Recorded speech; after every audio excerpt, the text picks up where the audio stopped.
Greetings each and every one of you. Well, this is Servant David. And if you're looking for health awareness, elevation, games, stories, songs, comedy, and more, then come check me out. Servant David Show. I'm man and woman, them know. Content video channel start grow. Stop right just so me all the info. You hear the name in the intro. This is Servant David Show. So comment, like, subscribe, and hit that bell. And don't forget to share me out. Yeah? Servant David said love, manners, and elevation.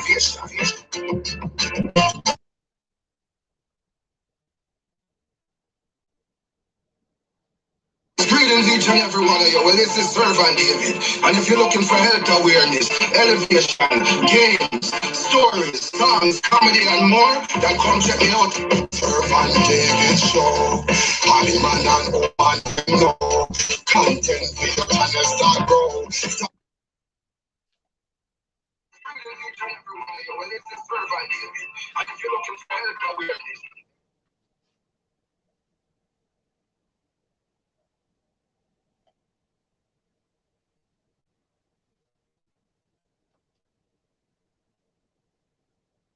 stop right just so me all the info.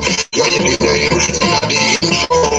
This is Servant David Show. So comment, like, subscribe, and hit that bell. And don't forget to share me out. Yeah? Servant David said love, manners, and elevation.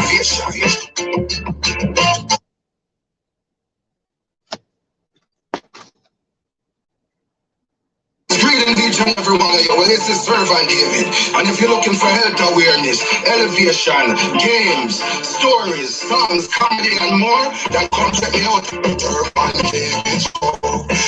Man and woman, them know. Content video channel start grow. Stop right just so me all the info. You hear the name in the intro. This is Servant David Show. So comment, like, subscribe, and hit that bell. And don't forget to share me out. Yeah? Servant David said love, manners, and elevation.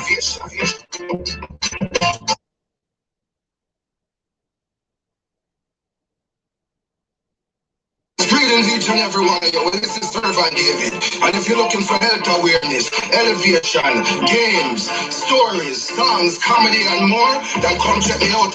Servant David Show. I'm man and woman, them know. Content video channel start grow. Stop right just so me all the info. You hear the name in the intro. This is Servant David Show. So comment, like, subscribe, and hit that bell. And don't forget to share me out. Yeah? Servant David said love, manners, and elevation. Well, bless greetings each and every one of you. I want to thank you all for coming in. For that one, somebody who is here, I believe that is Jim Bob. Bless welcomes and bless greetings to you, my brother. Thank you for being here, you know. And today, I'm just going to be talking about, some health topics. So if you guys have any type of health topics that you want to talk about, feel free to, mention them in the comments. And we can talk about any type of health topics that you want to talk about. I'm not a doctor, so anything that you may get from me or hear from me, please don't just take it from me. Do your own research, and learn what you have to learn on your own. Do not just, take it from me, because again, I am not a doctor. I just, do my research, and some of the stuff I have learned from experience, not experiments, but experience. So, yeah, just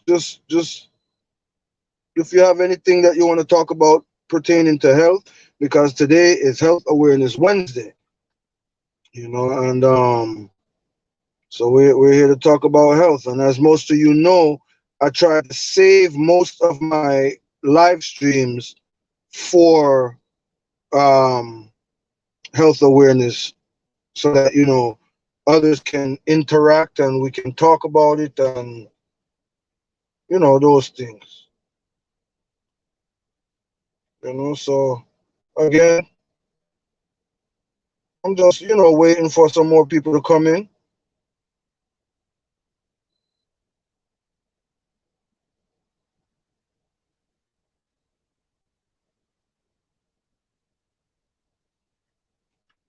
I'll shout them out. Big up yourself.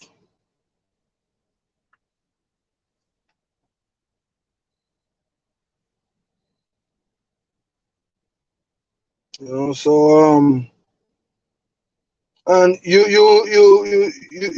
may notice that I'm going to be reading a lot of stuff. I have my notes here because there are some things that I want to get across where I want you to get the right message, and not just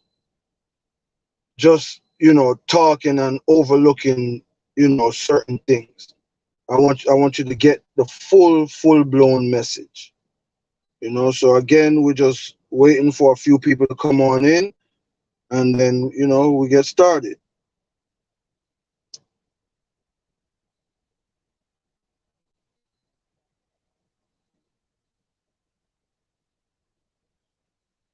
Yeah, we're gonna be talking about cancer. Um, we might touch on herpes a little bit. Risk factors. Matter of fact, I'm gonna start it off talking about risk factors and things like that. And there are different types of risk factors. That are not health related. These health factors that I'm going to be talking about are health related. So health related health factors, and we're going to be talking about, a lot of things, touching on a lot of topics. So please tell a friend to tell a friend, subscribe to subscribe if they like what they hear. But most of all, share it out, because even if they don't subscribe, it's okay as long as they hear something. And I know that not everyone is going to like the content that I push out, but that hey, that's the way it is, you know. So again, I'm just waiting for a few people to come in. I'm kind of used to people where they come in and they come in for a few seconds, and then the next thing you know, they're gone.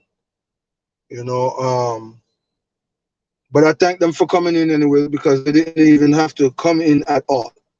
So I thank them for coming in, and I thank anyone who give me thumbs down. You know, I just thank you all for being here.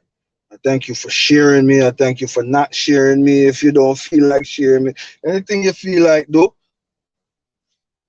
because everybody have their own will and they can do what they want to do, you know. But did you know that a risk factor is anything that increases a person's chance of developing cancer? Again, I'm talking about health factors pertaining to health. And one health factor is basically something that increases a person's chance of developing various cancers and stuff like that. And although risk factors often influence the development of cancer, most do not directly cause cancer. Some people with several risk factors never even develop any cancer, while others with no known factors, they do. But knowing your risk factors and talking about them with your doctor may help you to make more informed lifestyles and healthcare choices. You know, HPV, otherwise known as human papilloma virus, human papilloma virus, HPV infection. The most important risk factor for cervical cancer is infection with HPV. HPV is common, most people are infected with HPV. So most people who have HPV and they don't even know it. You know, when they become sexually active, and most people, you know, clear the virus without problems.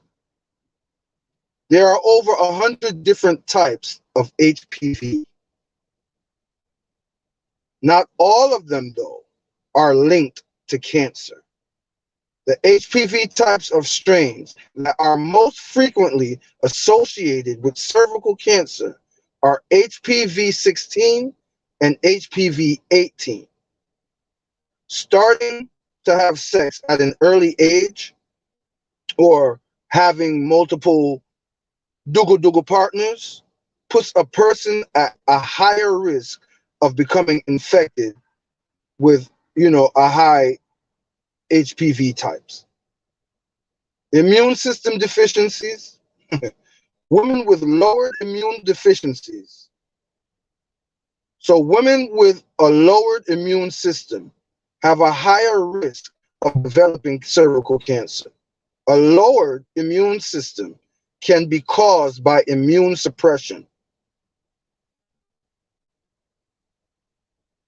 from corticosteroid medications, organ transplantation, treatments for other types of cancers, or from the human immunodeficiency virus, HIV, which is the virus that causes acquired immune deficiency syndrome, AIDS, if not, treated.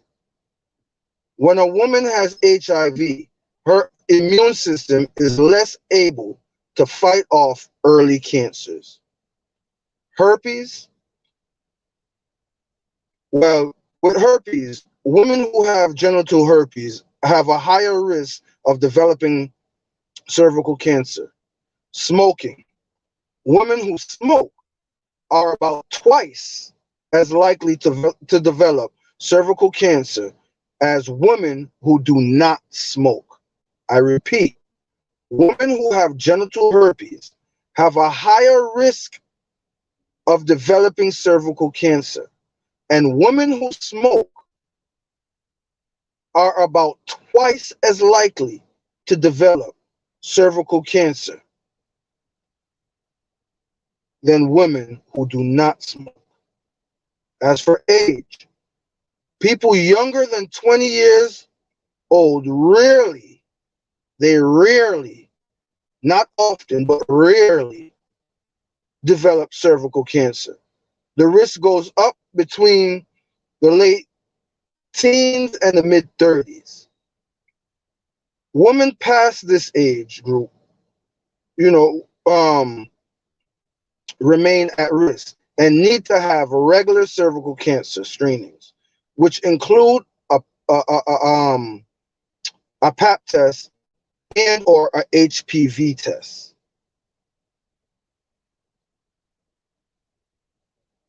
Socio-ceramic factors. Cervical cancer is more common among groups of women who are less likely to have access to screening for cervical cancer. Those populations are more likely to include Black women, Hispanic women, American Indian women, and women from low-income households. Oral contraceptives. Some research studies suggest that oral contraceptives, which are birth control pills, may be associated with an increase in the risk of cervical cancer. However, more research is needed to understand how oral contraceptives use and the development of cervical cancers are connected. Exposure to DES, diethylistic bestrol.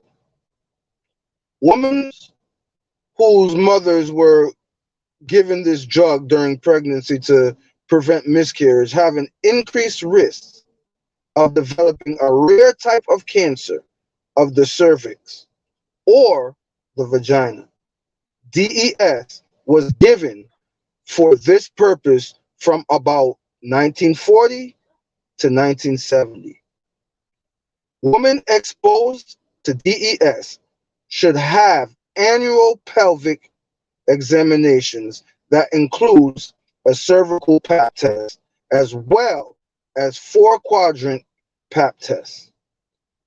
In each sample of cells, are taken from all sides of the vagina to check for abnormal cells. That's basically how they do it. Researchers continue to look into, what factors cause this type of cancer, including ways to prevent it and what women can do to lower their personal risk.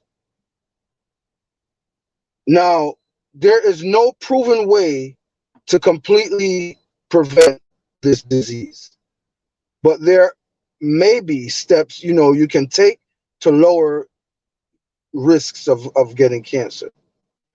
Again, talk with your healthcare team. Talk with trusted friends or families. If you have concerns about your personal risk or of, developing cervical cancers, be sure to talk to a professional person, a professional healthcare, basically. Again, I am not a doctor. I just, I do a lot of reading, I do a lot of research and stuff like that. And I just have a lot of information. Some of it I have it jogged down in my head. Most of it is written down, from me taking notes and doing all those type of stuff. But yeah, some of it is from stuff that I memorized. So again, cervical cancer is no joke. HPV is no joke. HIV is no joke. And I feel like a lot of us, not just women, but men too, especially men, have taken our health for granted. Tremaine, bless greetings. Thanks for coming, my boy. Thank you so much for coming. I appreciate you coming. I'm just sitting here. I'm talking about, various health topics and stuff like that. Again, I'm not a doctor. I'm not a spokesman, so don't really expect any perfection from me, because again, I'm not perfect, and I'm not a doctor or anyone like that. But yeah, like I was saying, a lot of us, we have neglected our health. From the things we eat to the things that we use on our body, such as certain lotions, certain lip balms, certain chapsticks, bleaching and all those things. Juba Bruce TV, bless greetings. Thank you for coming. I appreciate you. I thank you. I thank you so much for being here. And right now we're talking about, cervical cancer, HPV, and, risk factors and those things like that. But we're going to be talking about, or I'm going to be talking about various topics, So back to cervical cancer. Cervical cancer is an abnormal growth of cells that originates from the cervix. So again, cervical cancer is an abnormal growth of cells that originates from the cervix. In more than 90% of cases, it is caused by HPV infection, human papillomavirus.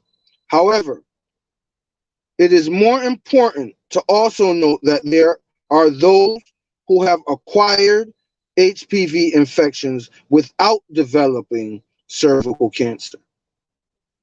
Risk factors of cervical cancer include Again, smoking, use of birth control pills, weak immune systems, having many sexual partners, and starting dougal at an early age or a young age.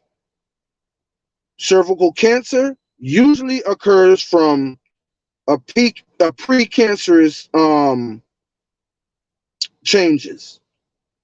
Approximately 90% of cervical cancers are squamous cells, carcinomas, with 10% of, I'm trying to figure out this word here, adenocarcinomas, and small percentage consists of rare types. The diagnosis of cervical cancer can be achieved via a cervical screening and biopsy. Medical imaging is used to determine if the cancer has spread. Now, as far as yes, I'm okay. I'm okay, Juba. I'm blessed actually. I'm blessed, you know. But as far as prevention includes HPV vaccines that have been shown to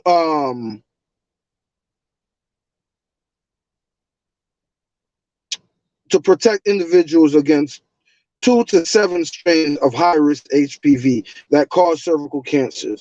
Experts believe that these vaccines can help prevent up to 90% of the cervical cancers.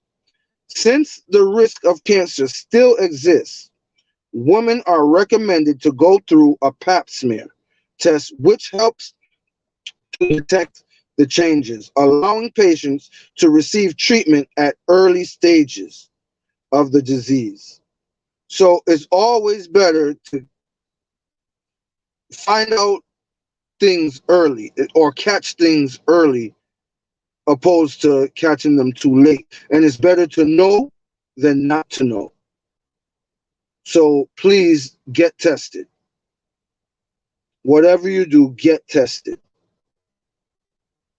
You know, again, I know a lot of people, they don't want to go to the doctors, especially men, but you need to go and get tested, especially for colon cancer. Especially for colon cancer. Especially for colon cancer. And especially if you're black. You know, so again, it's best to get tested and it's better to know. Now, the treatment of cervical cancer includes chemotherapy, which I'm not really one for, radiation therapy, and or surgery. In the United States, the 5-year survival rate is at 68%. Globally, it is the fourth commonest cancer resulting in death among women. In 2012, it has been estimated that there were 528,000 cases that resulted in um, 266,000 deaths.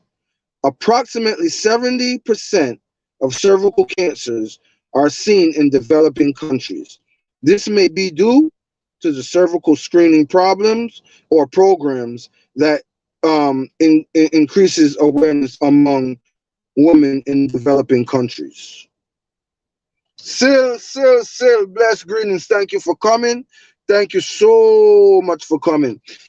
I'm just here talking about some health topics, some health issues, various ones from HPV, cervical cancer, um, HIV, colon cancer, and you know those type of stuff. So again, I am not a doctor, so please do your own research. What you hear me reading from, I'm reading from my notes that I have, and I'm just trying to spread some awareness to whoever is willing to listen. So again, I want to thank you all for coming. If you feel like you want to share it out, feel free to go ahead and share it out. If you feel like you want to drop your link, all you have to do is type the word elevation in the chat, and Nightbot will gladly drop your link very quickly. And hopefully others will go to you, and hopefully you will go to them as well. Now, there may be no symptoms in some cases with people.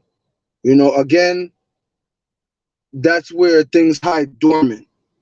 Dormant meaning is hiding in your body and you don't know you have it. So you can have AIDS, HIV, herpes, gonorrhea, syphilis, cancers, eh, many different things you can have, and you don't know that you have it because it's hiding dormant inside of your body. Again, there may be no symptoms in some cases. There may be irregular bleeding or pain in some. Again, we're talking about cervical cancers. But again, some might have no symptoms, but people may experience pain areas in, like, such as your pelvis. Pain circumstances can occur during even dugu. Menstrual, abnormal menstruation, heavy menstruation, irregular menstruation, or even just spotting can be a sign of cervical cancer. So please, my sisters, go get tested. Your groin, abnormal vaginal bleeding or abnormal vaginal discharge is also a sign. Also a very common sign. And you might not have all the others, but a very common sign is nausea, weight loss, or fatigue. Fatigue meaning like you're always tired. So no matter how much rest you get, you just stay tired. You're just tired all the time. That is what fatigue is. But just because you have those does not necessarily mean that you have cervical cancer. It could be something else. Life with Tam, thank you for coming. Thank you so much for being here. I appreciate you. Thank you for coming. Thank you so much. Manners, love, and elevation. Servant David Sessa, yeah? So I just urge you women to go and get your pap smear test check. Women who have, your husbands, you have your boyfriend, you have your brothers, your uncles, your nephews, or just your male friends. Urge them, talk to them. And it's not always what we say, but a lot of times it's how we say it. So if you can find a constructive, respectful way to approach someone, to encourage them to go get tested for many different things. But right now I'm talking about colon cancer that runs very high in men, black men, I should say, because I believe it's only men that do get colon cancer. Women get cervical cancer. So brothers, talk to your mothers, your grandmothers, your aunts, your niece, your female friends, your wife, your girlfriend, your cat on the side. Talk to them. Go and get tested. If you really care about someone, their health should be one of your best interests.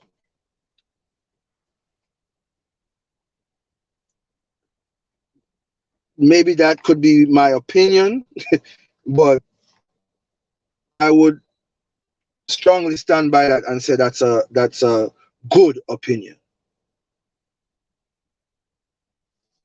Now, did you know that all medical science are in agreement that stress is the major underlying cause of most illnesses or even their progression, and for the failure to be healed? And most of us don't need no medical degree to verify our cries that the stress of so and so is making us sick. We don't need a medical degree for that.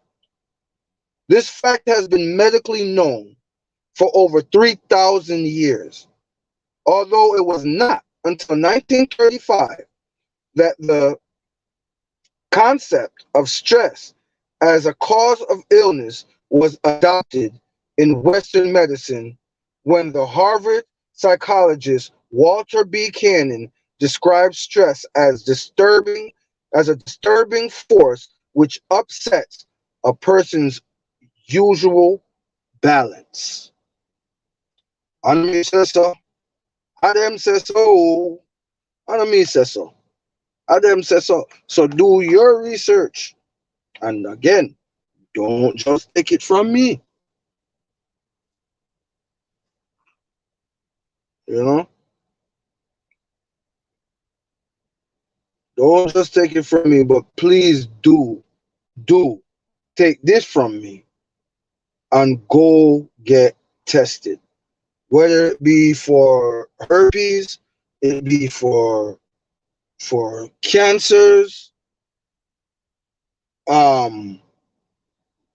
diabetes, whatever it may be, go get tested. Go get tested.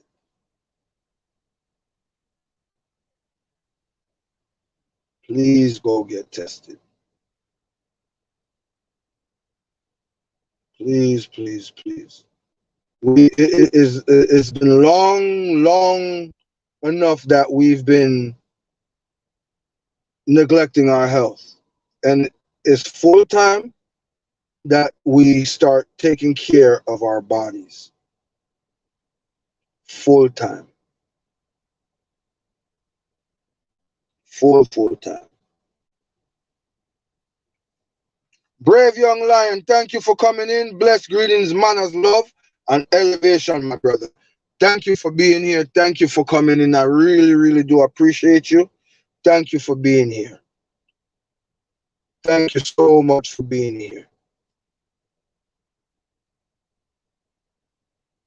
Did you know that the University of the West Indies, UWI, team of scientists and international collaborations have conducted an interdisciplinary study that found that there are potentially beneficial medicinal properties in favorite Caribbean fruits, especially the guinea. So a lot of you who love to suck on the guineas, did you know that the guinea is beneficial to our health? This study, the hypotensive and anti-hypotensive effects of an aquinose extract from the guinea fruit,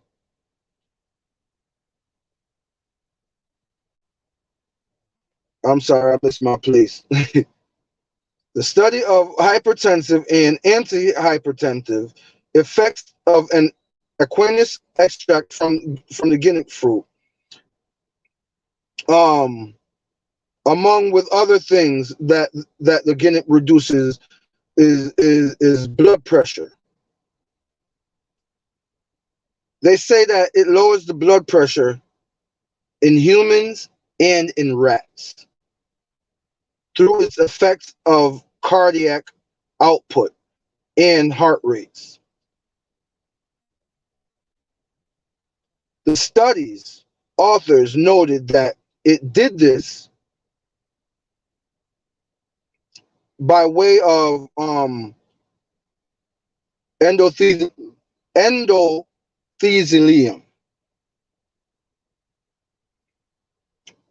dependent vasodilation properties involving the nitric oxide, otherwise known as NO, and ganglion calyx, but not prostaglandin and signaling pathways. The study found that the guinea extract did not show signs of toxicity, suggesting the potential for safe medical usage.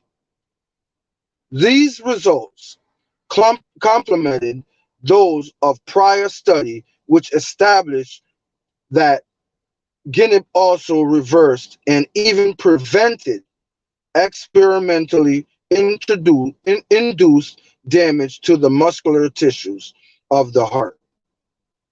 Did you guys know that?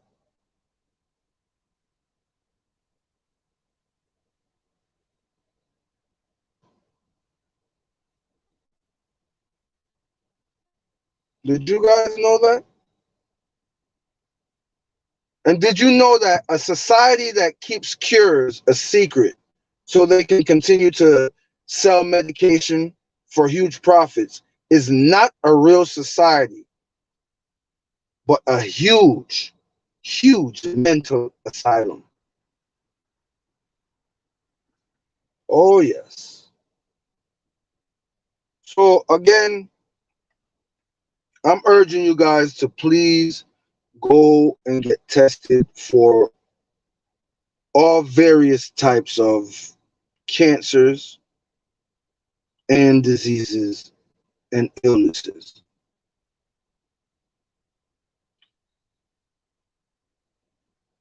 Please do.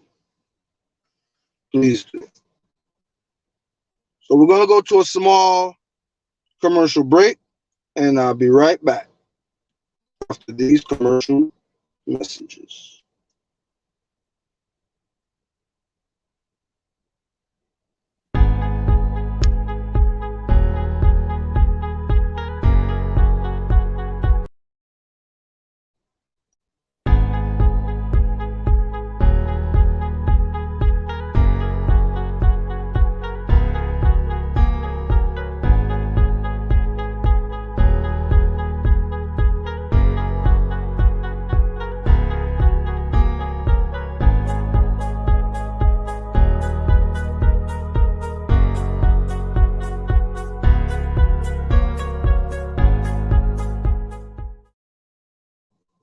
Well, blessed greetings, blessed greetings. We are back, we are back, we are back. Welcome to Health Awareness Wednesdays on the Servant David Show, yeah? I want to thank you all for coming, and for all of you who are here, thank you. For all of you who came in and stayed, thank you. Did you know that semen is beneficially good for your skin and for your hair? Yeah, semen. Semen is good for your skin and is good for your hair. And did you know that moringa seed is good for your hair as well? Many other things, but moringa seed is good for hair growth. Did you know that? Did you know that HIV awareness or AIDS awareness is in December? And do you know the color ribbon that they use? They use a red ribbon. For those of you who did not know, it's a red ribbon that they use for health for HIV/AIDS.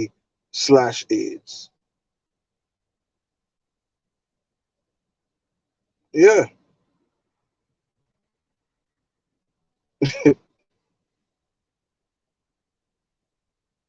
And there are a lot of things that we can use naturally for remedies. Remedies meaning like say you have a cold or a flu. There are natural things that we can use other than running out to the store to get things such as anti-cough suppressants. As a matter of fact, our body is designed to heal itself. The Almighty God, the creator of all creation, who created you, me, your mama, your father, your cousin, your uncle, your auntie, everybody. He created the human body to function in ways that it will strive. And when things take over, like sicknesses, illnesses, diseases, and stuff like that, the human body is designed to actually heal itself if we eat properly. I always kind of compare humans to animals, specifically dogs. I'm a dog lover, so specifically dogs, but I've been dealing with dogs just about all my life. And have you ever noticed that most of the time when a dog is eating grass, dogs don't eat greens. They can, but usually when a dog is eating greens on its own, it's because it's having some type of gastro issues. Something is wrong. So it's eating certain plants, certain things, and grass is considered a plant. So you ever notice that the dog will eat certain things and then in no time it's better? Healer Mix TV, thank you for coming in. Thank you for coming. Thank you. Thank you for being here. Again, I'm just talking about some various health topics, But as I was saying, a dog knows what plants to eat. And it didn't go to school. It didn't go to school to learn those things. The same way how the Father built us. But he made us with more intelligence, and we failed to use it.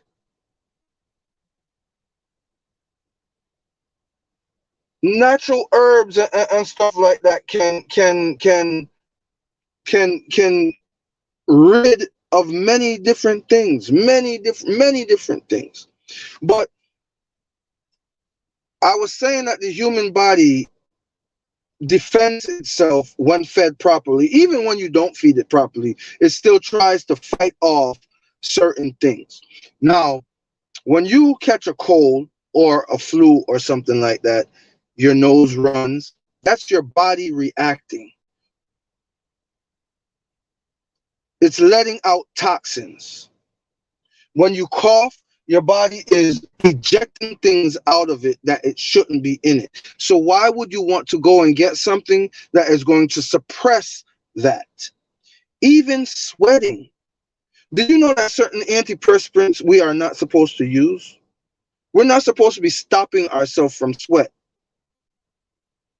It sounds crazy, but don't take it from me alone. Look it up. We should not be using certain antiperspirant, what do you call them? Deodorants and stuff like that, because it blocks our pores when we put it on. So we think that we're doing a good thing, and we're really not. And then what else is in those things that we are putting on us, such as lotions, creams, and certain things like that? Do you really look at every ingredient and see what every ingredient does or can do or cannot do? And were you there in the lab when they were making that certain product? They could put anything on a label. Anything they can put. You know. Now I'm not saying don't go and go around smelling frozen and all those things. I'm not saying that. But be wise with what you do. Use natural products. And speaking of natural products, did you know that when you get a cold or a flu, that you can even use an organic red or purple onion? We call it red. We call it it's purple, but we call it red. But an organic purple onion. You can try it with the regular onion. I doubt that it will work as effectively, if it even works at all. But you can try cutting a half of a onion, preferably again an organic red onion. You cut it in half, and you take that half, and in whatever room that you're going to be sleeping in, spending most of the time, you just put that down on your settee or your dresser or somewhere in the room, because what it does is it absorbs all the bacteria that are in the air. And to go a step further, what you can do is slice the onion in circular shapes and put some at your on your left foot and your right foot, your foot bottom. You put on a sock, and you can either use a rubber band or something like that to kind of keep it in place, but the sock should be okay. And in no time, you should be all right. There are several health problems that can be helped when you put an organic red onion on your feet before bed. So you don't want to go put it on your feet and then you go walking around. This is something that you're gonna do when you're gonna lay down, and you're not going anywhere, right? You may have heard that people are slicing onions to put on their feet before bed, and out of curiosity, you wondered what would happen in this if you was to do that. Well, let's look at the reasons you should put organic onions against your feet. Let's take a small look now. I kind of went over some of them, but again, I'm going back and forth from my memory to my notes. So I'm going to be going into my notes to give you specific, info on how to use the red organic onion. All right.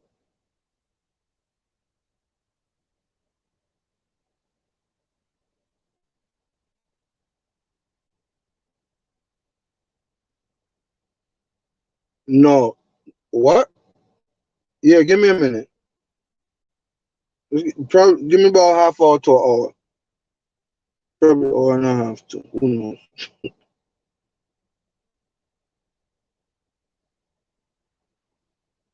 Okay, sorry about that, guys. All right, our skin is our body's largest organ, and it can absorb chemicals, ions, minerals, drugs, cosmetics, and other things that we put on it. Transcutaneous absorption is the name for the process by which substances are absorbed through the skin. Studies show that it is possible that you can absorb some of the nutrients from onions when you put them on your feet as you sleep. Researchers studying the skin of newborns found that coconut oil, okay, you guys listening? No.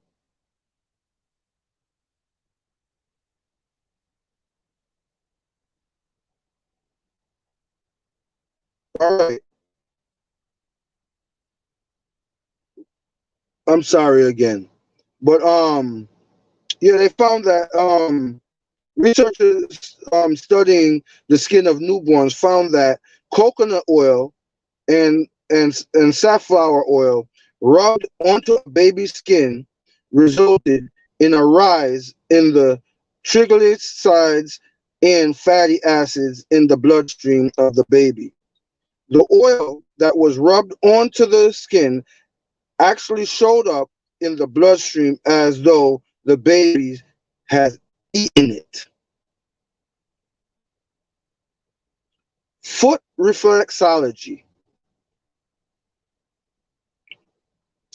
academic medicine, acupressure, acupuncture, and traditional Chinese medicine all have healing practices that involve stimulating areas on the feet that correspond to health of our overall body.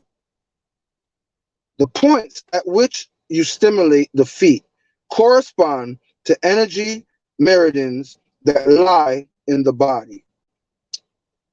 WHFoods.org says that onions are similar to garlic in their antibacterial properties, but have been as widely researched as garlic has been. The San Francisco Globe's online newspaper quotes Joe Swartz, director of McGill University Office for Science and Society, who says onions featured a variety of sulfur compounds that have antibacterial activity. Furthermore, cutting an onion triggers the release of enzymes that initiate a chemical reaction producing certain acids, which in turn decomposes to yield and sulfuric acid. Sulfuric acid also inhibits the growth of bacteria. Slice an onion, an organic red onion. Slice an organic red onion to about a half-inch thickness. Place a slice of onion against the bottom of your foot bottom, covering the bottoms of your toes, and slide your sock on over your foot and the onion until it covers the first onion slice. Add a second or third slice of onion to cover the arch of your heel of your foot before pulling your sock all the way up. If you have any hard skin growth on your feet, also known as corns, bunions, things like that, onion can also help to remove them while you sleep. First, soak it. Soak a slice of onion in vinegar and then place it on top of the corn on your foot before you slip on socks and go to bed. The combination of the acetic acid in vinegar and the sulfuric acid from the onion will help soften the skin, and the corn may make it easier to slough off or cut off the skin on the corn. When you use a pumice stone or a foot file, that may also work as well. Onions are stinky, as we all know. Food that we love to add to pizza, salad, salsa, sandwiches, and other foods to enhance the flavor of other ingredients. We use it for those things, but it's very stinky. The stinky reason that onions smell this way is sulfur. Sulfur is a very important nutrient in our diet because it helps the formation of proteins. When you put onions on your feet before bed, you are making a source of sulfur available to your body to absorb while you rest. Sulfur is important. Sulfur is important. Again, sulfur is important to building healthy hair and fingernails, for making insulin in the body, and for building muscles. Putting onions on your feet before bed allows the onion oil to basically penetrate in your skin, providing sulfur for your body. Of course, now, you can eat onions to get this benefit as well. Just don't eat the ones that you have used on your feet. Onions have been used to purify blood for centuries, as far folk remedies are concerned.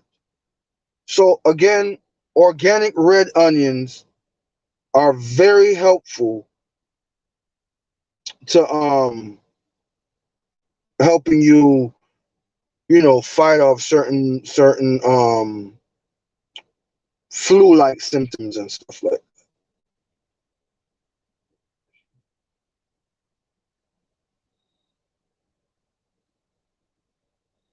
You know, and a lot of us, especially a lot of, and I don't mean to sound racist or anything like that, but especially um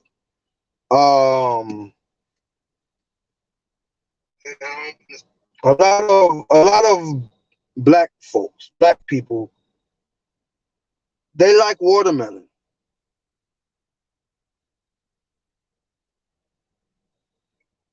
And watermelon, it tastes good, it look good, it even smells good. But did you know that watermelon has 90% of, I mean, not 90%, has, like, I want to say it's 92% of water?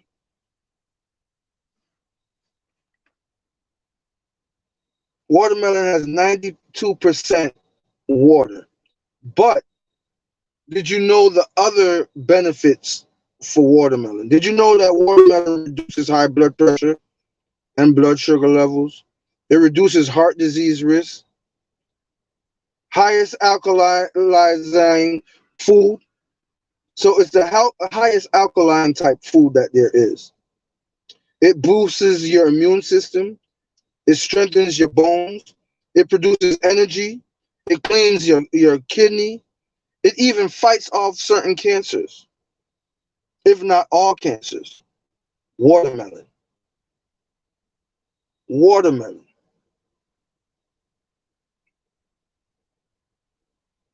So again, a lot of these natural things are overlooked. They're overlooked. You know. So that's just a few things that I want you to think about. I mean, I'm going to talk about a few more other things. I'm going to run some other programs and stuff like that, so that you could hear some things. But so far, what do you guys think about this? And Usher says true. But what do you guys think of this? Drop down in your in the comment section below, and let me know. You know, am I doing a bad job at delivering this? Let me know, so maybe I can improve. Am I delivering it in Natisha? Thank you for coming. I'm so sorry I didn't see you. I hope you're still here. Thank you for coming, Natisha. But yeah, if I'm delivering it in a good, in an effective way, let me know. And if I'm not, let me know. So that hopefully I can be better at this. So again, we're going to run to a quick commercial break, and then we'll be right back, and we'll be talking about the male body, you know, and what the male body is basically designed to do.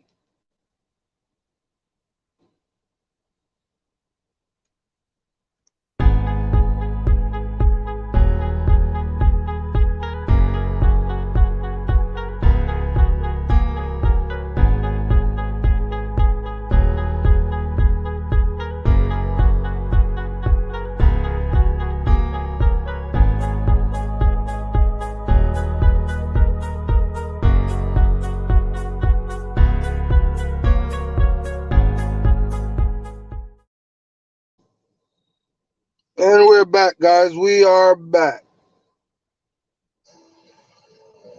Down. You didn't know that. The number one need of a male is sex. I didn't say the number one need of a man, because the man is spirit. A man needs God. But the number one need of a male is sex. Why? Because the male is designed by God to be a progenerator. That means a male is always full of seed. His purpose in life is to provide seed. That's why every male right now is carrying 500 million sperms in his loins right now. He's a seed carrier. So his number one purpose in life is to provide the genes or the generations or the generations, the genes for the generations. So a male is designed by God to produce generations.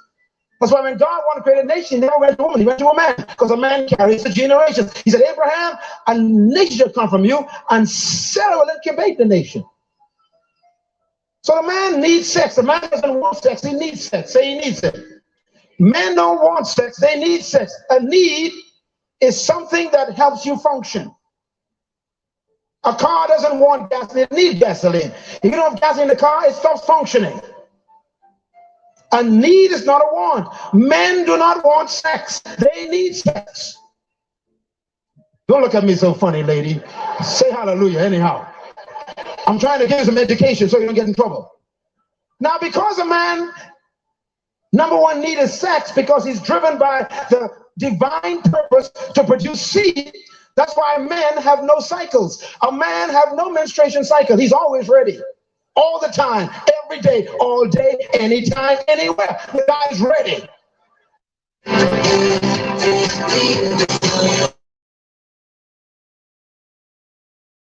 So you see, a man ain't got to build up to sex. He's just ready. And he ain't got no cycle. So he's ready even when you are not ready. Creates a problem.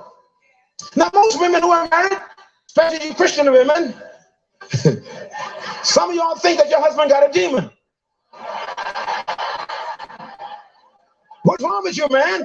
You had it last night, this morning again? What's wrong with you? And yesterday you had it the day before. You're sick, man.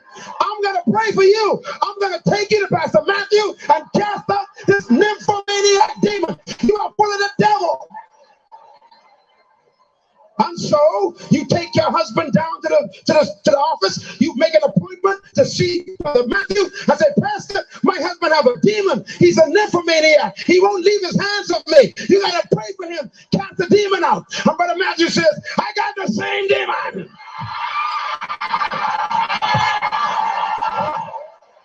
Can I hear an amen, brothers? Come on, Brother Matthew, help me out here. Amen, brother. That ain't no demon. All the men say amen. Amen. All the men say leave the demon alone. Leave the demon alone. Your husband is not sick. He's normal. And if anybody here want to be too spiritual, any brother want to be too spiritual, if you don't have this same desire, you need prayer.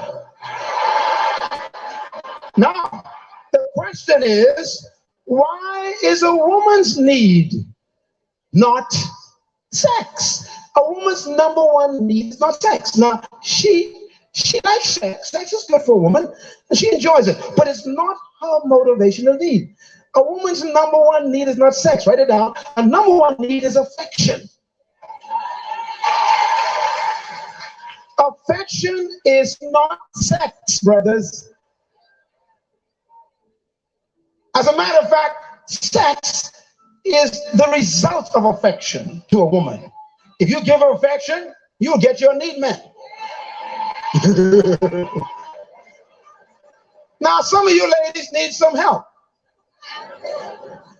You go to bed in the night, you got on all this clothes, socks, long mitten dress, time on your head. You got wrapped up all around your body. The guy got to fight to find something. I mean, you got to stop this. All the men are shouting now, boy. Ladies, you want to be a good wife?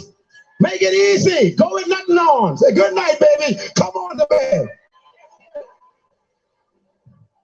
I'm talking to wives now. If you ain't married, this ain't for you. Some men feel like they are raping their wives.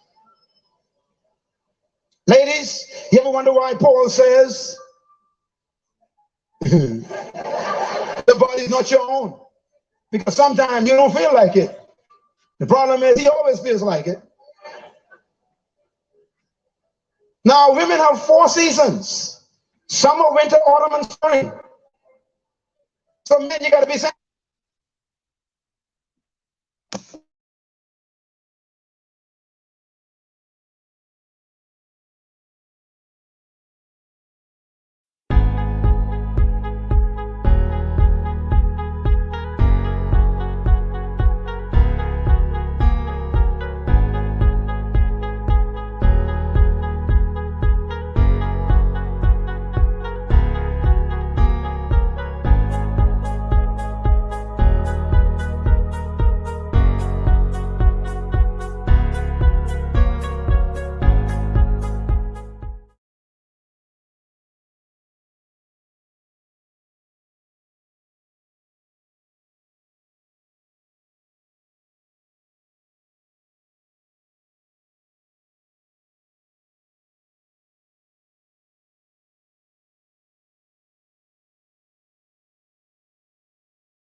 Well, blessed greetings, everyone. We are back. We are back. We are back. I hope you enjoyed that little clip. And coming to this next topic, you know, it kind of piggybacks off of what you just heard the gentleman talking about. SEX. In other words, dougal dougal. You know, the nasty. Everyone have a different name for it, but today I want to touch an awareness on each time a man connects with a woman sexually and releases his life from energy within her. He leaves a part of his information or his DNA in her birth canal. If she doesn't clean herself, his energy remains inside of her. That imprint can, you know, often create illusion or illusional dougal addictions to an individual. When someone decides to have multiple partners, it can sometimes send mixed emotional signals within the inside of, you know, their bodies. Men and women. Different vibration systems. Women must be careful, very careful of different energies or spiritual forces pulling their internal temple. You are basically, you know, you're basically you're like a, how can I say, you're basically a sacred doorway where life is intended to pass through. Respect yourself. Use your gifts wisely. Please use your body wisely. Just think about it and ask yourself for 1 minute. Just think about it. You ever wonder why they call it sexual intercourse? Intercourse.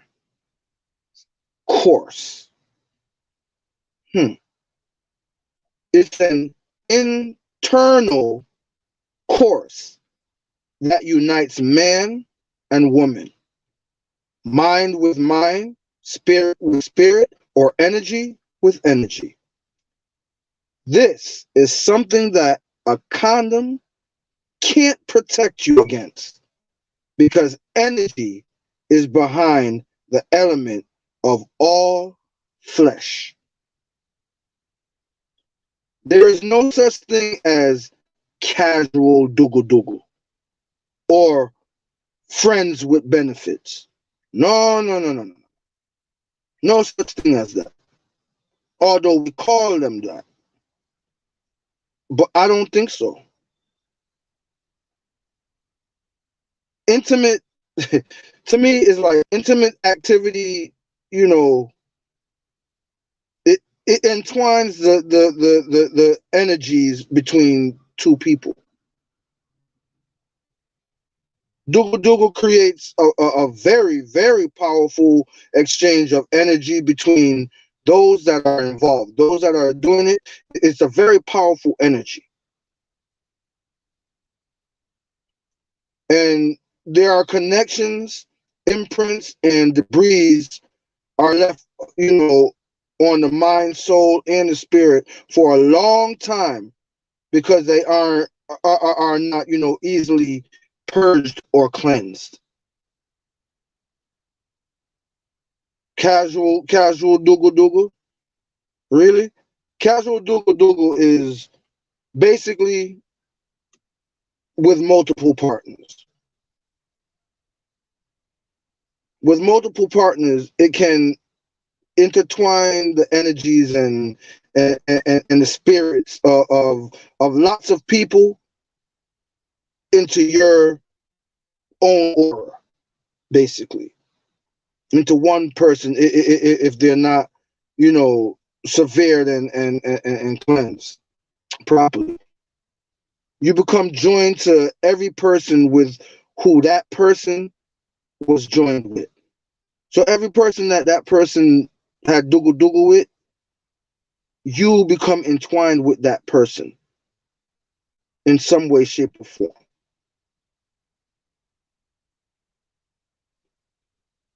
This type of soul clutter can be felt by your partner's subconscious or by your subconscious, even if they are not completely in tune or aware of the extracircular sexual activities. Even if they don't know about, even if the girl doesn't know about Jack and Jill and John and whoever, even if she doesn't know about those other partners, vice versa, even if he doesn't know, unprotected sex, even protected sex as well, like I just said, but especially unprotected sex, you mix spirits. Thank you, Southside Comedy, for coming in. Thank you so much for being here. Thank you so much for being here. I'm just talking a little bit about, you know, on a few health topics and stuff like that. I don't know really how long I'm gonna be here, but you know, I hope you get something from this. And if you don't mind, I'm asking you to share it out, you know, and even stay a few minutes before you leave. And again, I appreciate you for being here. Yeah, Manners, love, and elevation. you know. But like I said, this type of clutter can be felt by you or your partner, even if you are not completely in tune with or aware with the extra people that they were with. They still are able to sense the subtle disturbance of multiple energies and or familiar spirits that have entered, causing restlessness and inner turmoil. The longer and more intimate, the contact with another person, the more powerful the reinforcement and the interaction of the bond becomes, basically.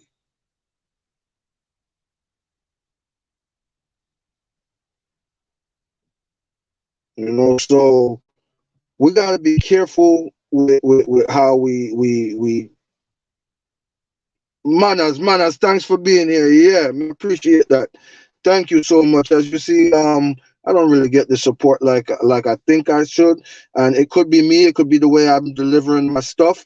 So if you think I'm delivering this good, let me know. If you think that I could be other ways to do it, let me know. I'm open for constructive criticism. And again, I do appreciate you for being here. Thank you so much for being here. Thank you so much for being here.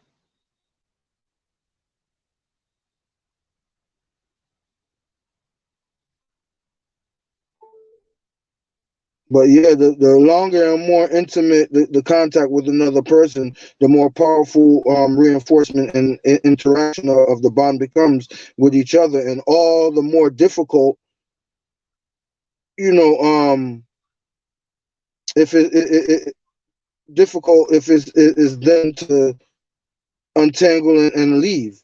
It's hard for them to break free of soul strains, transference of odors. You know what I mean? All those. Trust me, it's a lot. Perspective connections and even mutually formed habits are left to burden you and the person. So you got to be careful what you're doing, and not only that, but it's a sticky world.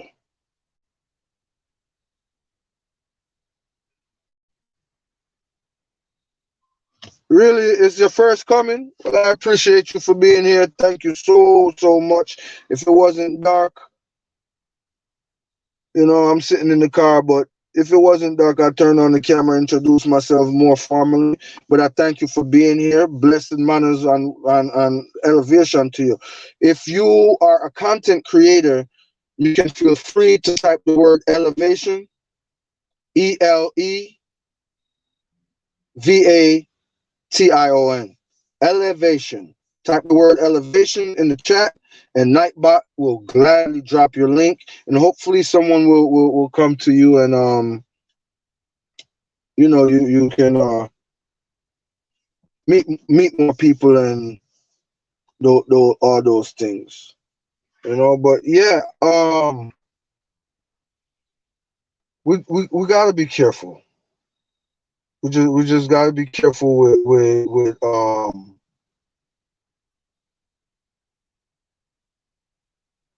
with having multiple partners and stuff like that, and especially unprotected sex. Period. I say you unless you're trying to make a child, unless you're trying to have a child, I think that you should wear condoms, even if you're married. And it sounds crazy, but when you look deep into it, it really makes sense. Because you may say you have your husband, or you may have your wife, and you trust them, They love you, you love them. You can say all you want. But can you put your life on the line that your spouse is without a doubt, beyond a shadow of a doubt, no questions asked, being faithful to you? You can't really do that. And even if they are being faithful to you, times are hard right now. Things that have happened are just previews of what is worse to come. So, to bring a newborn into the world, if the child is not already conceived, if the child is not already born, why try to bring in a child? So you and your wife, she's not pregnant. Why try to get her pregnant into a time like this?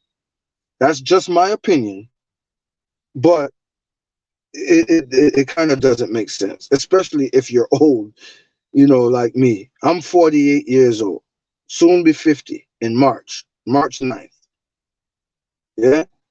So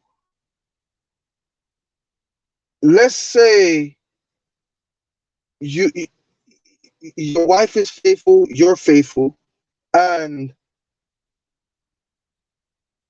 you guys don't want any kids. Well, what is going to happen?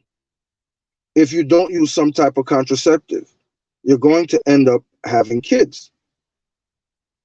If she doesn't tie her tubes, if you don't have a vasectomy or something like that, where you put the male or whatever. So unless you do that, you stand a chance of having kids. Yeah? And not only that, but let's say you're faithful and your spouse is not. Or your spouse is faithful and you're not. Even if it's only one time, because that's all it takes is one time. So you have your wife for 8 years, and in those 8 years, you cheated on her. Maybe in the beginning, in the first by the third year, maybe even the first year, you cheated on her. You probably cheated on her the day before you got married. But you cheated on her. And you never did it again. But you contacted something that you were unaware of, because there's a thing, again, as I spoke about earlier in this LS, a thing called dormant. So you pick up something and you catch it and you don't know, and now you go give your wife or you go give your husband,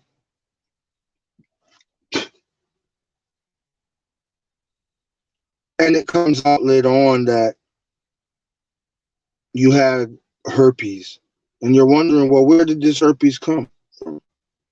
Because it was dormant. Where did this HIV come from? Because it was dormant.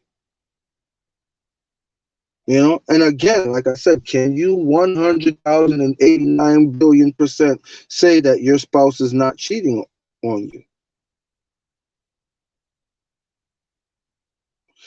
Take a survey. Long marriages from, I'll say, 5 years. I was going to say 10, but 5 years and up. So you have people who have been married for 5 years, 10, 20, 30, 40, 50 years.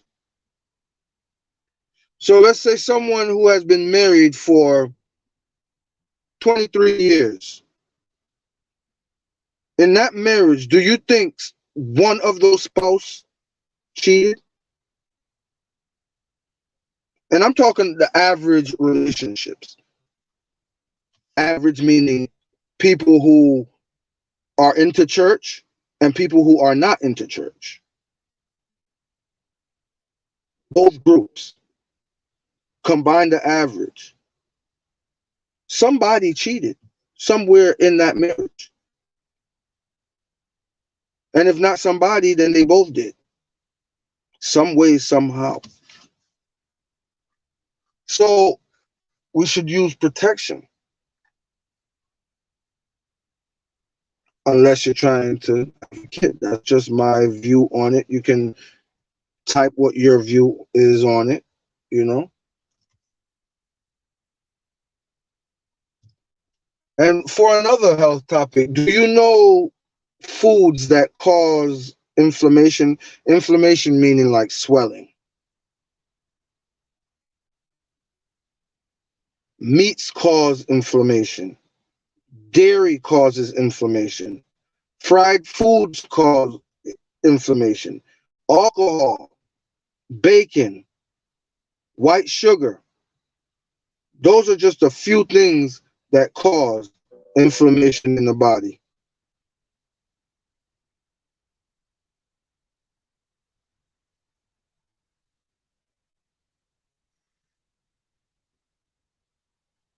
You know?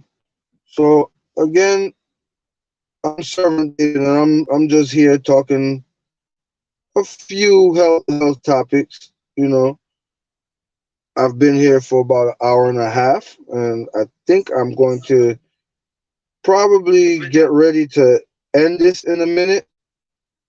Um, I'm not quite sure, but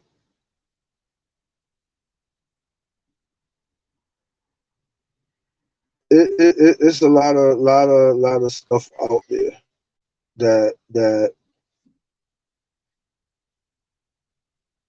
we need to be wise about. We need to learn symptoms. We need to learn signs. We just need to look deep into ourselves. You want to lose weight, but you keep eating all this fast food. You're not exercising. You're not eating natural foods. You know? I mean, I don't know. But again, I'm Servant David, and I'm gonna end this in just a quick second.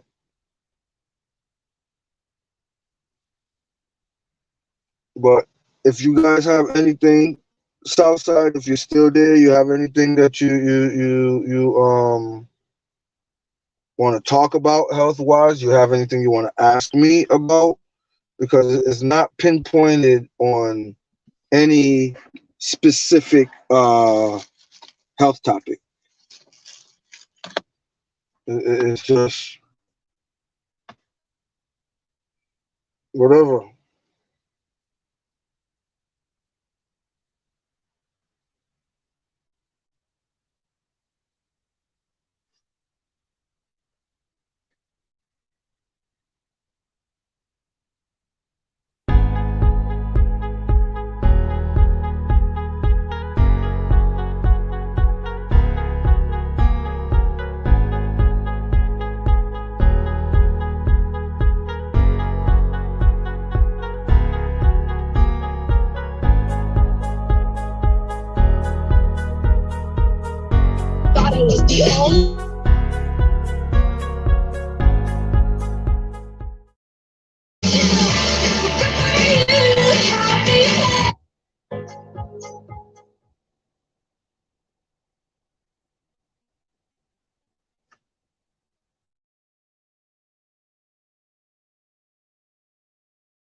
Well, just everyone.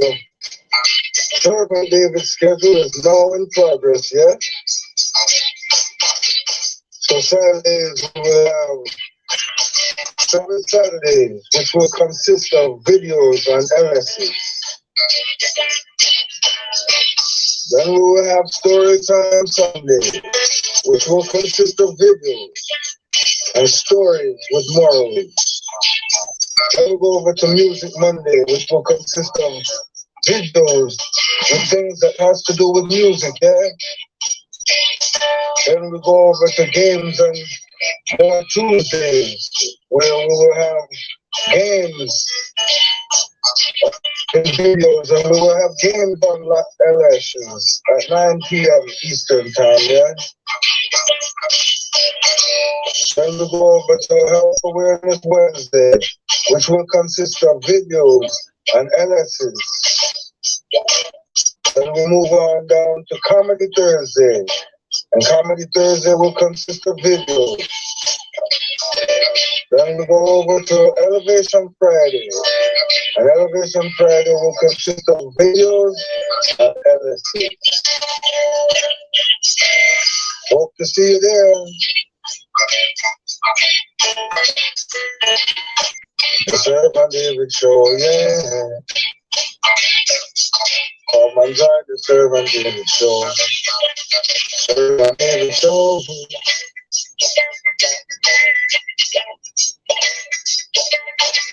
Yeah, you know.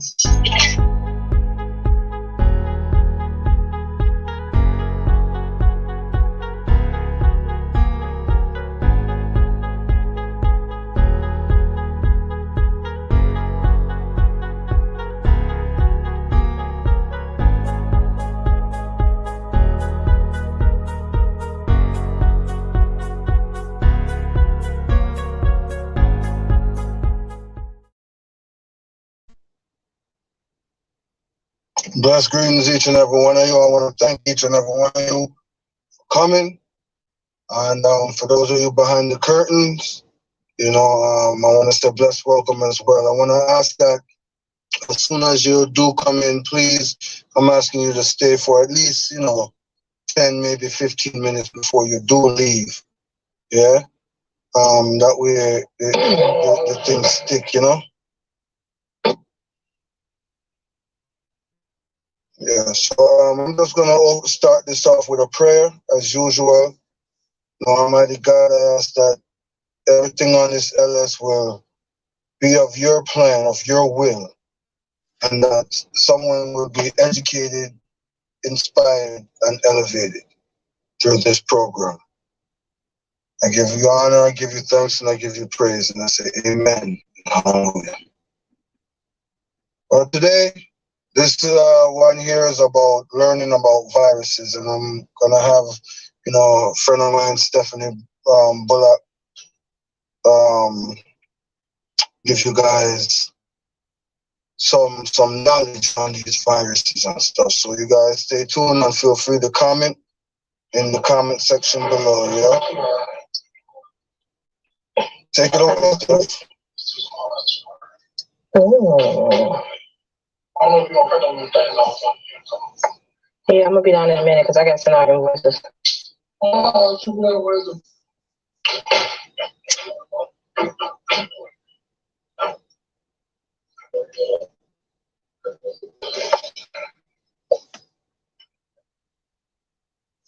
The floor is all yours, Steph. Happy afternoon.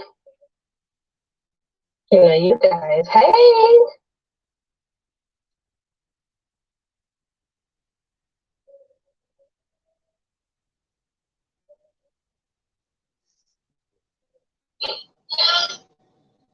Hey. What's going on, you guys? I just decided to jump on here and talk some positivity. Hey, in fear, in light of all of this fear and all of this uncertainty going around, I just always want to be known as the person that spreads hope. And so I came on to talk to you guys about some of the awesomeness that is going forth in your bodies. You know, a lot of you guys are so afraid of this virus, and I'm not saying we should not be cautious and make sure that we're doing our due diligence. Yes, we should, okay? But I am saying that a lot of you are really doing yourselves a disservice by watching the media, okay? Now, good morning. Okay, you're welcome. So there's a couple things that I do because viruses are one of my things that I know of very well. And so I actually, in the School of Master Herbalism, it's so crazy that this broke out right after both classes went through the month of virus teaching, right? I'm like, oh my God, that's like kismet, right? So my students are so well versed on viruses because we dove in. We dove all the way in, right, into viruses. Viruses are a very interesting phenomena because they're not considered living, right? They are considered their own personal thing, right? They are a form of pathogen to the human body. So our immune system has to fight viruses. Viruses cannot be treated with medication. Only symptoms can be treated. And the treating symptoms is foolish because almost every symptom you have from having a virus is your immune system fighting it off. So you don't want to treat symptoms. You don't want to make yourself not have a fever. That's part of your immune system. You don't want to make yourself not sweat. That's part of your immune system. You don't want to stop the cough, even though it's very irritating to the throat, because that is a part of your body getting out the virus. Yep.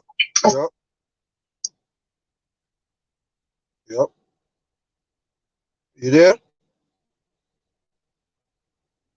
So what you want to do is you want to go ahead and get you some real herbs that's going to stop this. Now, although elderberry is super awesome, elderberry by itself won't work, especially if you have not been eating right. Folks, we can't eat whatever walks past our eyes and think our immune system is going to work the way we need it to work, okay? We got to get stricter. I just went about, 2 hours ago, I think? I went into the produce market today. When I say the produce market was a ghost town, they were fully stocked. They actually had things that were about to expire that they marked down to $1 a case. So, of course, I filled up my buggy with boxes of $1 cases, and I'm about to start dehydrating and putting in the freezer. But it's just ironic that through this whole past couple of weeks, in all seriousness, I have seen food runs on rice, canned vegetables. I've seen runs on toilet paper. I have not seen a run on fresh produce. And I'm in my head like, we got some serious problems going on in the mindsets of people, right? This is the time you need to be at the produce market, folks. Okay?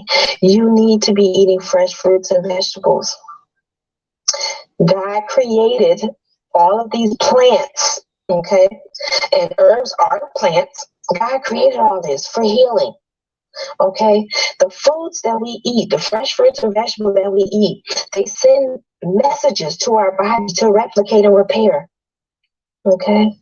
So that's number one. If you're not eating right, you might as well just disconnect the call because anything I tell you is not gonna be relevant.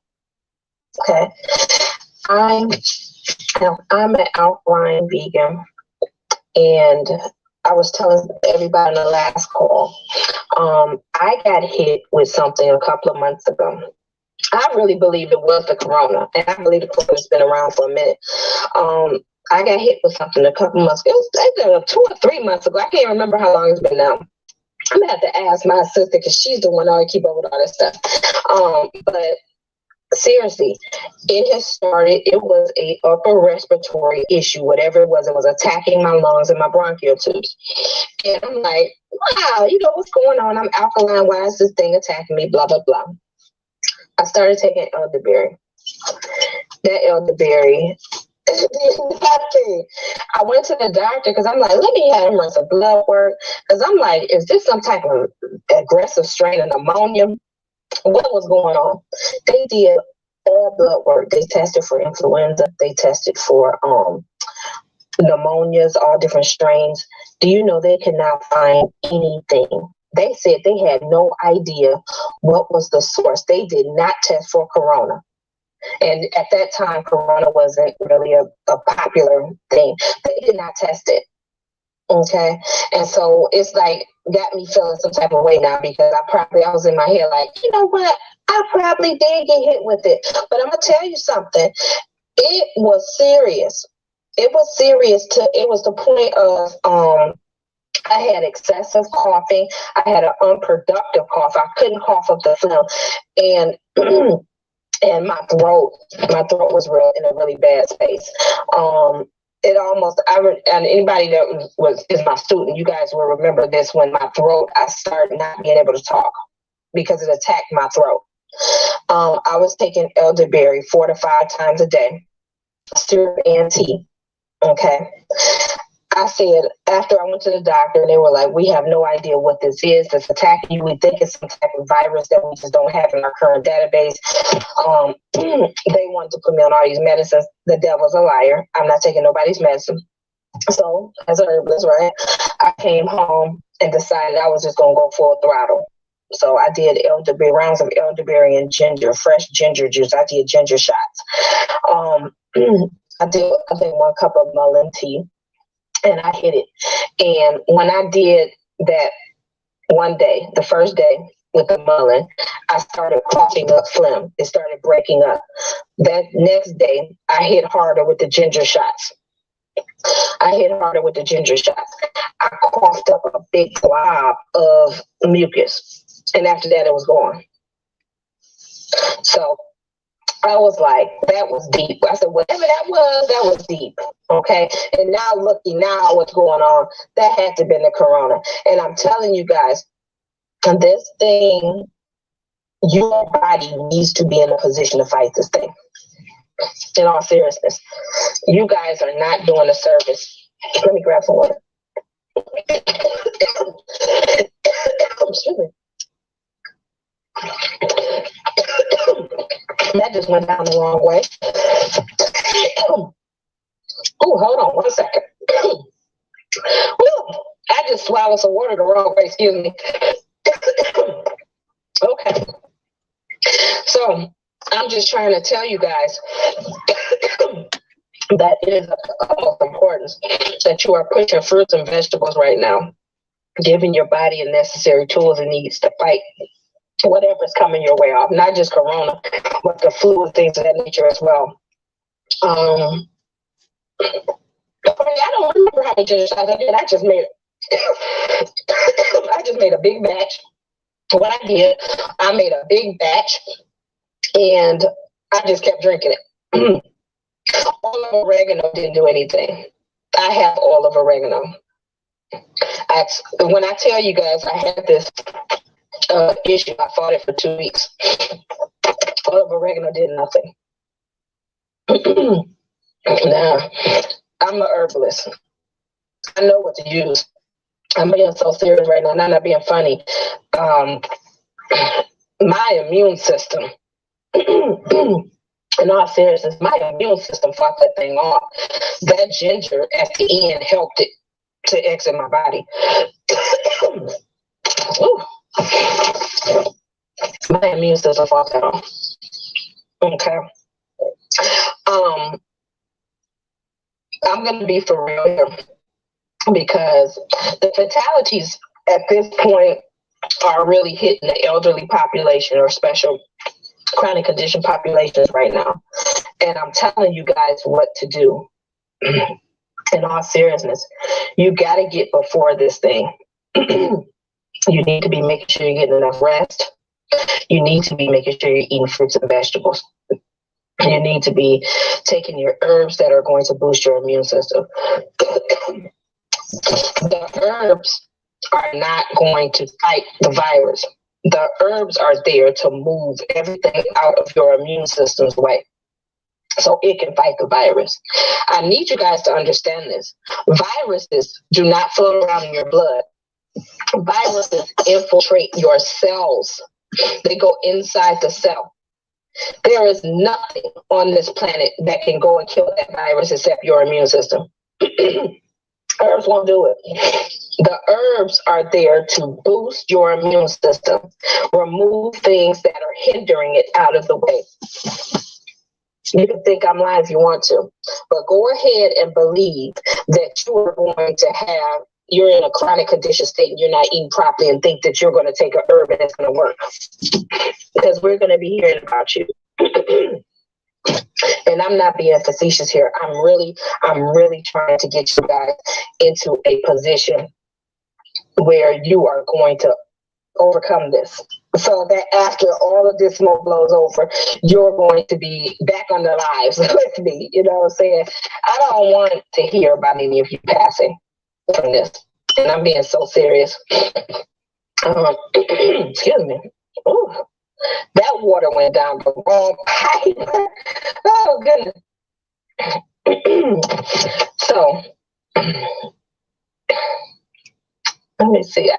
Let's take a small commercial break and we'll be right back.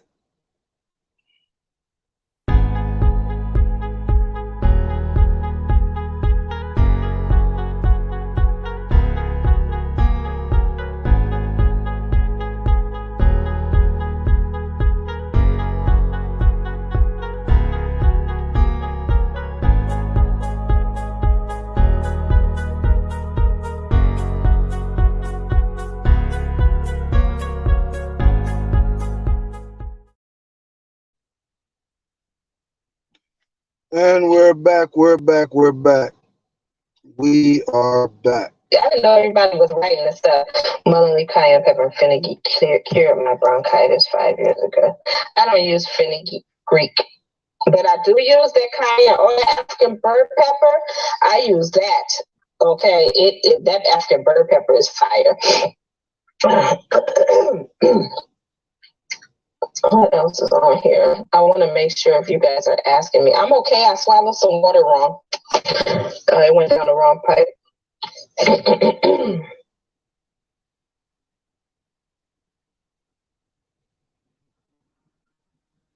I want to make sure I get everybody's question. I eat raw ginger and put it in hot water with garlic.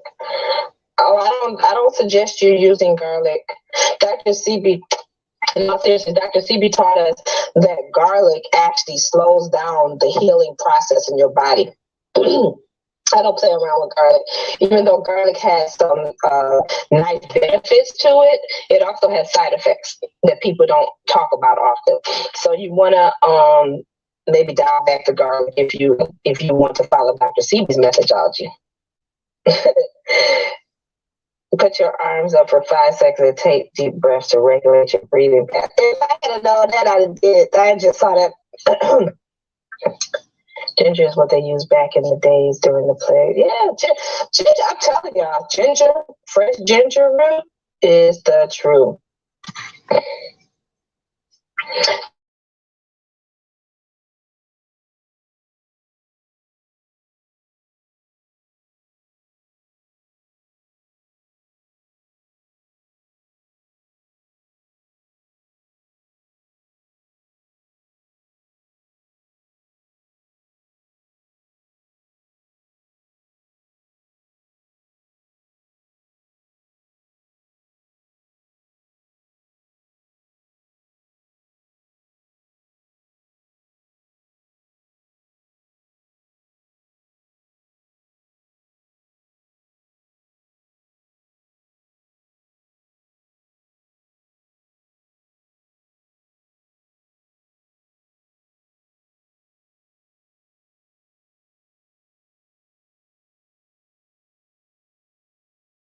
days during the plague. Yeah, ginger, I'm telling y'all, fresh ginger root is the truth. This person said they're drinking ginger, garlic, lemon, and honey. Garlic, lemon, and honey are all not recommended. I know that a lot of people don't follow Dr. CB diet, but there are reasons why he recommended that we not do garlic. Lemons are acidic in nature. They really don't help with the healing process. The whole point of Dr. CB's methodology, if you don't know, is to get the body in a more alkaline state so that the body is functioning in a position where it's fighting off disease. Okay, so lemon is classified as one of those things that does not help the body get into an alkaline state. Okay. It's much better in all seriousness if you really are a garlic person, you want to do, I'm telling you, pure ginger, make the juice of it, it has a much more powerful kick than garlic.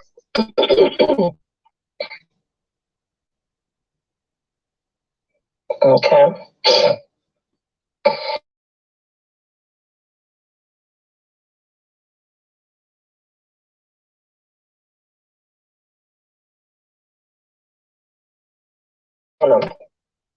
Is you start having labored breathing, okay?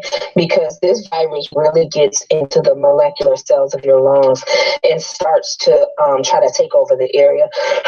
So it really starts to push out the oxygen, okay? So you start having oxygen shortages. And so this is where it gets serious. You have to get this stuff out. You gotta get this stuff out of you. If you get this virus, you need to go into emergency mode. Okay. You need to go in emergency mode. If you get this, if you feel like you're getting this virus, if you have a fever or sore throat or you have it wheezing, excuse me, if you're having wheezing of any kind, if you feel all that, you need to start going into the offense and start just attacking this thing. Okay. Oh, it's fire. It's fire. Hey, I'm trying to get ginger is going so fast. In store, I got a chance to get some. I just got about 10 pounds of ginger because I give ginger shot rounds up in this house. Well, I do anyway. So when I go to the store, I always get a lot, but I went and got 10 pounds today because my son is still working. My teenagers, they still got him working at Panera Bread. And so I was like, even though they shut down where it's fast food only, drive-through only, but I still, no, I said I had to go ahead and make it happen.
Okay.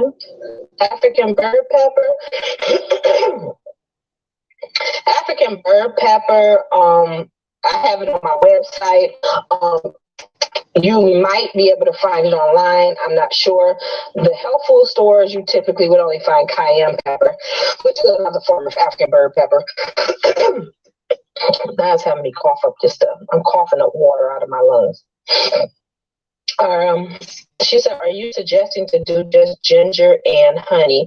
I'm suggesting that you do ginger and agave or ginger and date syrup. Okay. I put a word. No, Cuddy, I just let you know it was spicy. They go into ARDS and pneumonia. Mm-hmm. Yes. Nita, you cannot use abbreviations. These people don't know what ARDS is, honey. So go, because Nita's a nurse. Go into the full name so people would know what that is. Okay.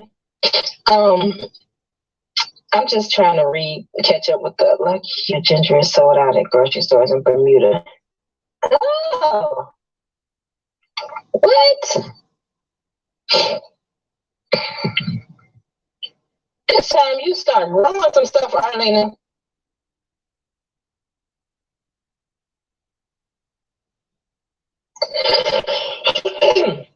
Excuse me.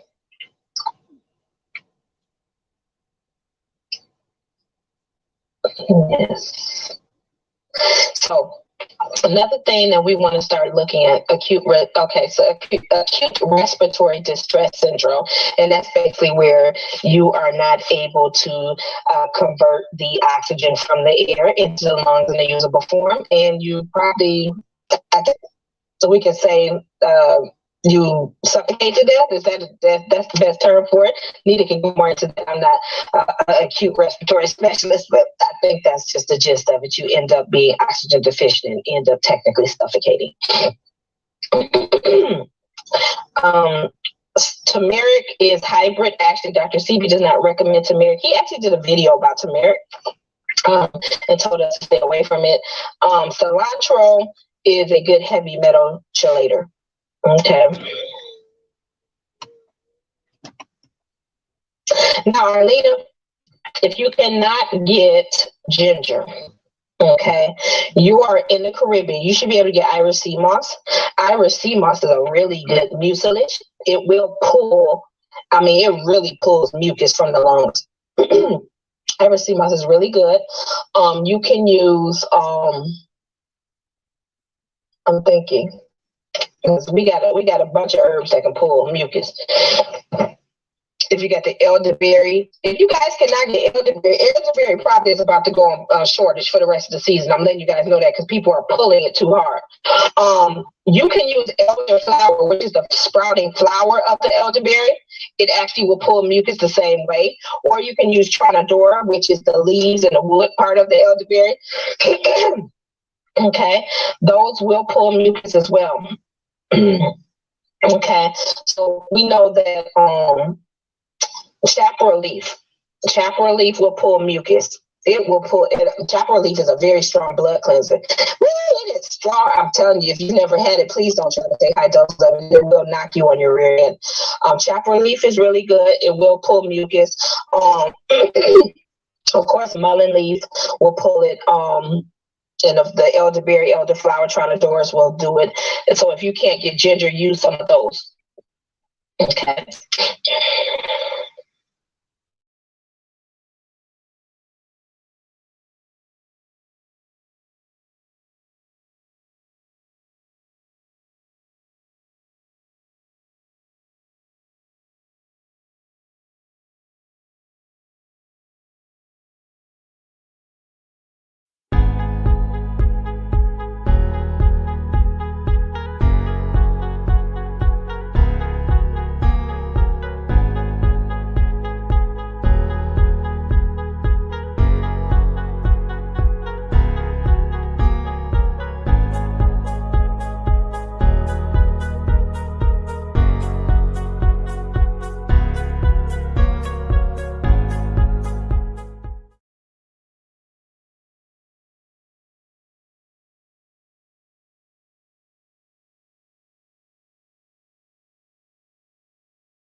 They can't change oxygen and carbon dioxide.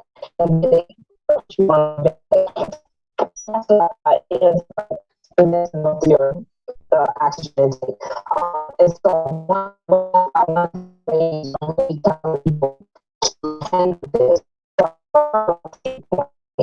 have to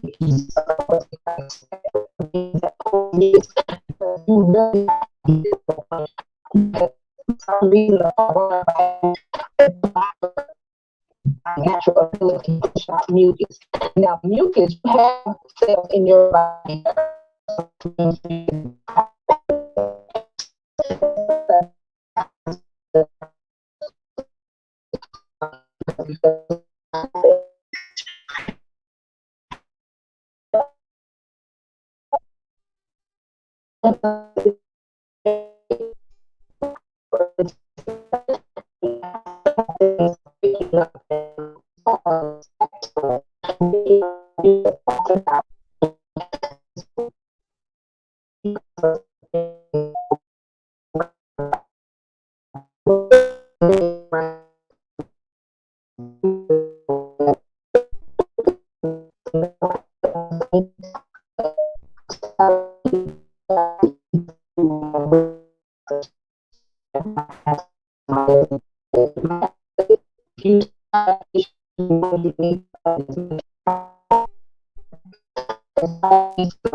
To clear you, first of all, make a sort of reset on your stomach.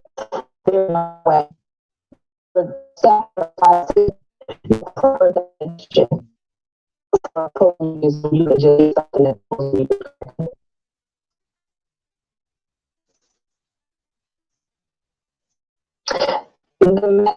The virus go through your nose or your mouth, please. That virus will not through your eyes or your ears.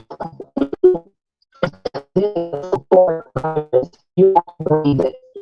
And this is a virus that only attacks the breathing system. And so it wouldn't go through your eyes or your ears. I don't even animals are colonics. They really are not your body.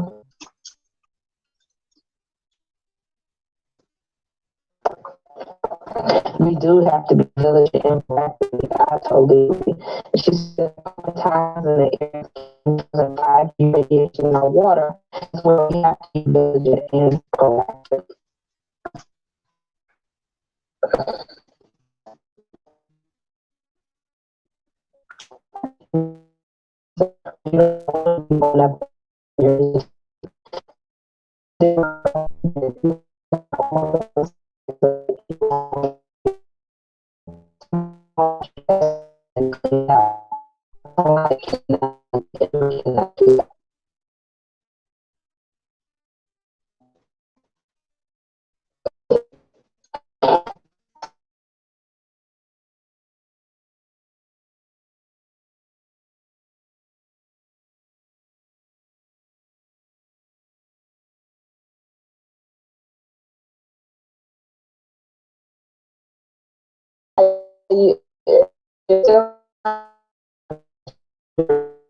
Because terms are small enough to get the book through.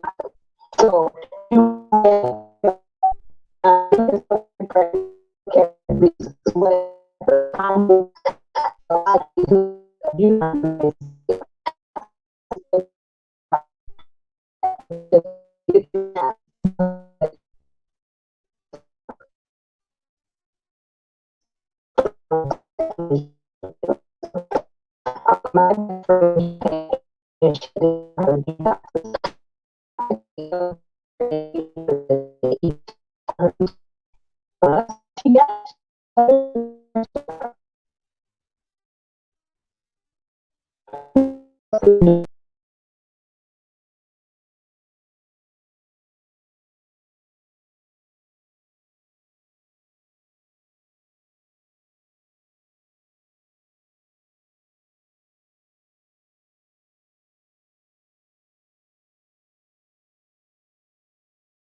In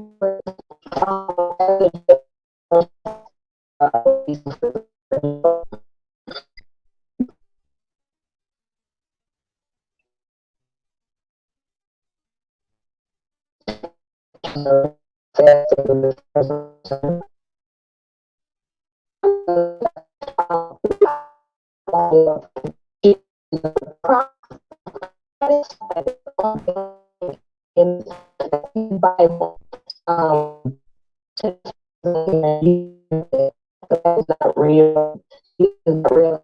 So,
I don't see it.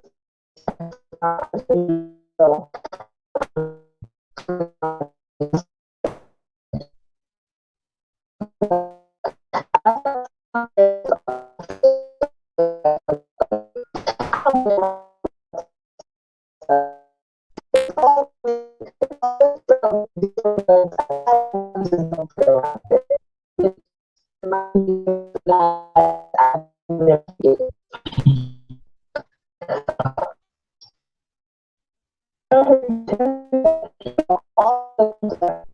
crazy.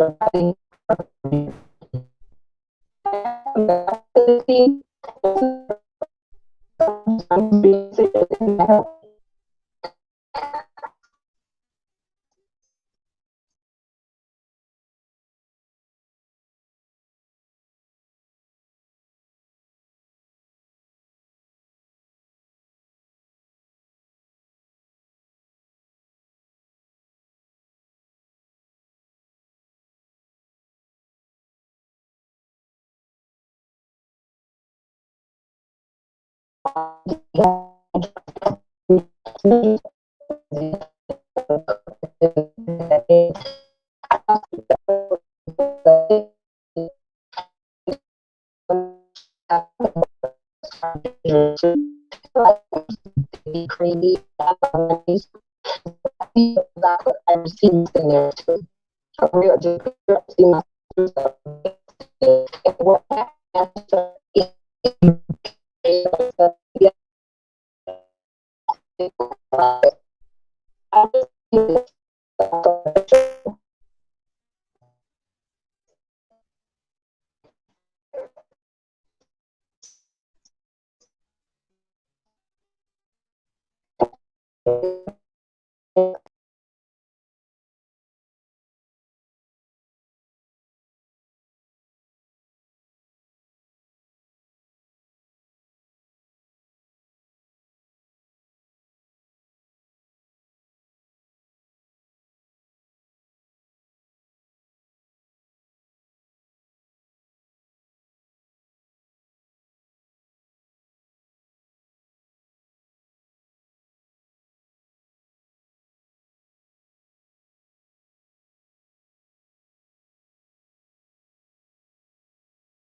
classes that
Water humidifiers are awesome. They're awesome. I love irrigation.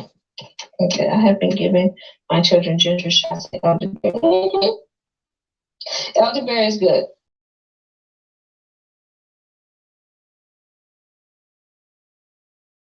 Yes, you can. With rheumatoid arthritis, it actually will help your situation. Sore throat and sinus infection, you want to do mullein leaf.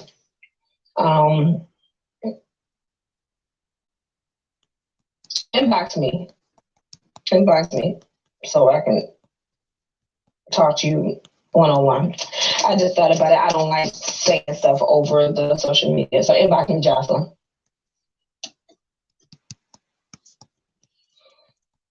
You're welcome, Bianca.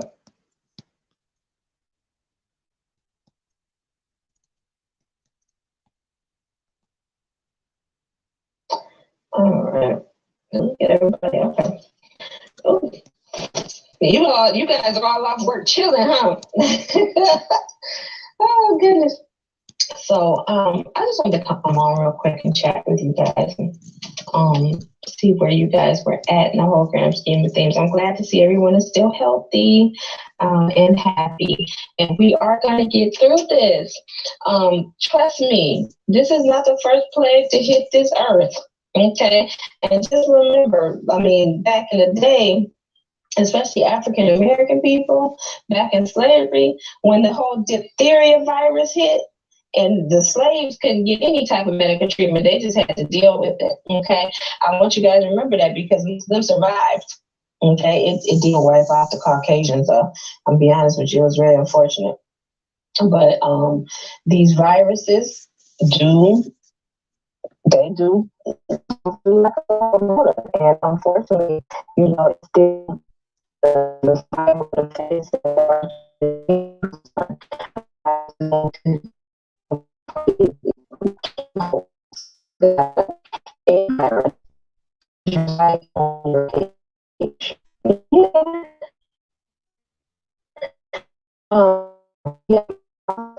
Healing.com.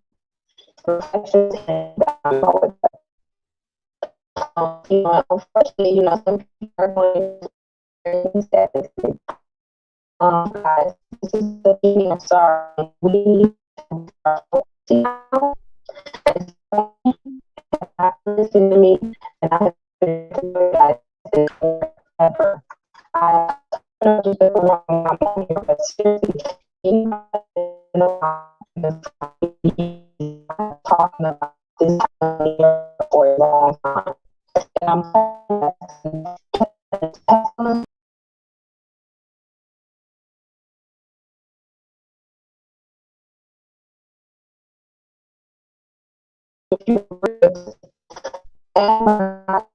so prescribed, and now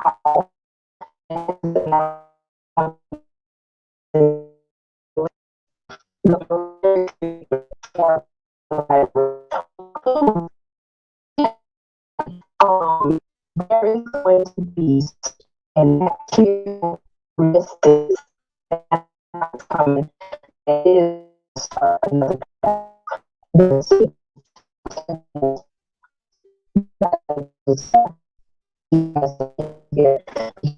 is not going to be all. I'm saying this together.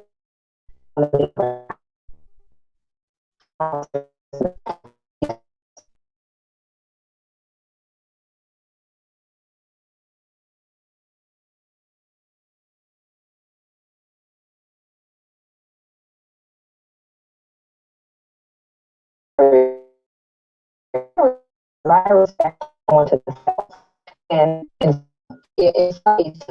the body is more eager to fight off a virus. Bacteria very fat and bacteria can survive inside of a host, which is very dangerous because they can replicate themselves again in the body. Whereas the virus has that host in order to replicate. And so viruses have a lot of vulnerability to bacteria.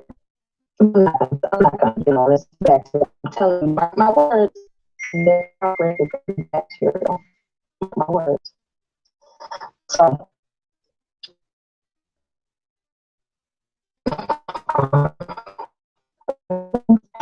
So this is our game plan. You can get the party market if you have that or a more plant diet. Get some herbs. And I get those to be but it's very unavailable. And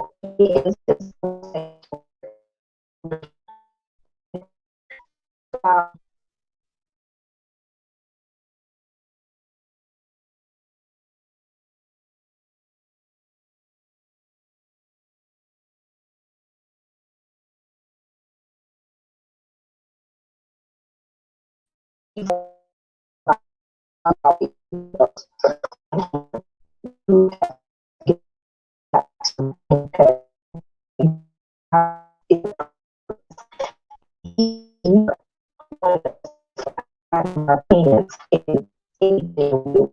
We should have plans in place. Okay? Not because we are not scared. That's not to scare us here. How is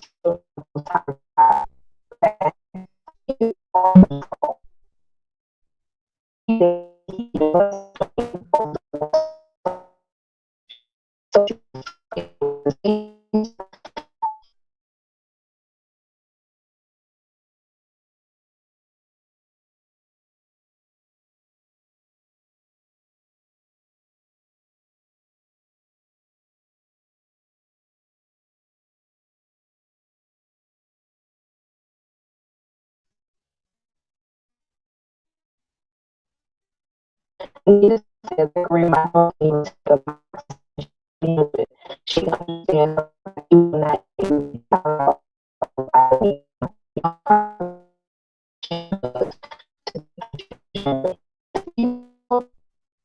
I learned this trick.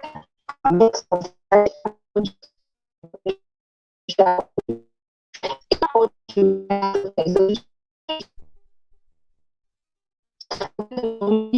you can contact me if you want the information on that.